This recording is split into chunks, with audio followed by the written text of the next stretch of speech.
ये बड़ी दिलचस्प बात है कि कमलेश तिवारी का खून जिस लड़के ने किया था मोइनुद्दीन पठान के साथ मिलकर, उसका नाम अशफाक है और वो शाहजहाँपुर भी गया और वो पकड़ा भी उसी दिन गया जिस दिन शाहजहाँपुर के क्रांतिकारी अशफाक उल्लाह खान की जयंती थी।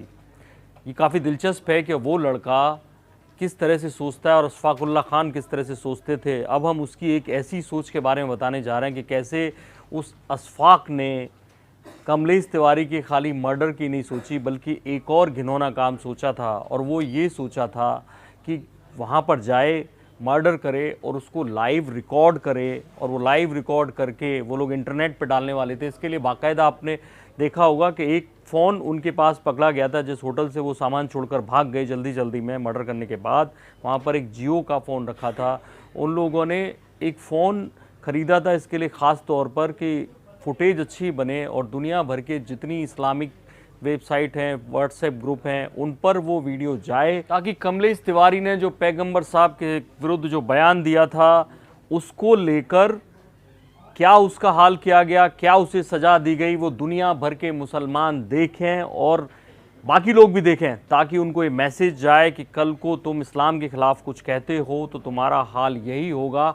इसलिए उनकी प्लानिंग थी कि इसको लाइव रिकॉर्ड किया जाए। और ये सारी जो जानकारी मैं आपको दे रहा हूँ, दरअसल ये जो एसआईटी उनसे पूछताछ कर रही है, गुजरात से लेकर आई है, इस पूरे केस की छानबीन कर रही है, उसने इंटेरोगेशन में पूछताछ के दौरान ये सारी चीज़ें उन लोगों से जानी कि वो क्या क्या करना चाहते थे। तब उन्होंने बताया उनकी पूरी प्लानिंग थी। 2 लोग इसीलिए गए थे कि एक व्यक्ति गोली मार देगा या चाकू से मारेगा जैसे भी, लेकिन दूसरा व्यक्ति कोशिश करेगा कि इस पूरे इंसिडेंट को रिकॉर्ड करे, लेकिन वो वहाँ घबरा गए थे। 15 चाकू के वार किए और 15 चाकुओं में से जो पोस्टमार्टम रिपोर्ट में आया 2 चाकू काफ़ी अंदर तक लगे थे, लेकिन उसके बावजूद उन्हें लगा कि बच सकता है।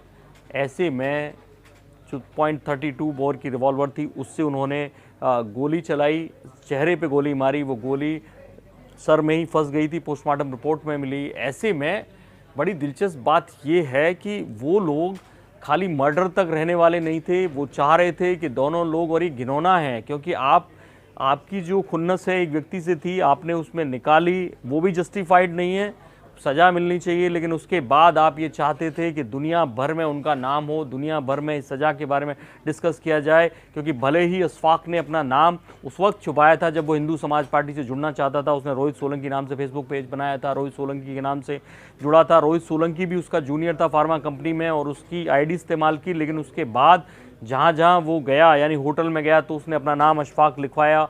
सब जगह वो जहाँ भी उसके टच में लोग थे वो अशफाक के नाम से था, और ऐसे में वो नहीं चाहता था कि उसकी आइडेंटिटी छुपी रहे। वो चाहता था कि लोग जानें कि किस तरह से, ये आपको ध्यान आता होगा फूलन देवी का जिसने मर्डर किया था शेर सिंह राणा, ये उसी तरह का मामला है। वो मैसेज देने की कोशिश थी कि वीडियो रिकॉर्ड हो और सब जगह जाए, लेकिन उनके हाथ पैर फूल गए, वो वीडियो रिकॉर्ड नहीं कर पाए और मर्डर के बाद वो लोग ऐसे ही वहाँ से भागे। और अब पूछताछ में सारे खुलासे हो रहे हैं। और पहले जो कहा जा रहा था पूछताछ में, ये भी खुलासा हुआ है कि पहले कहा जा रहा था कि मिठाई के डब्बे में वो हथियार रखकर लाए थे, लेकिन उन्होंने अब पूछताछ में बताया है कि मिठाई के डब्बे में मिठाई थी, लेकिन वो अपनी पॉकेट में, पैंट की पॉकेट में वो रख के लाए थे हथियार और उससे उन्होंने कत्ल किया।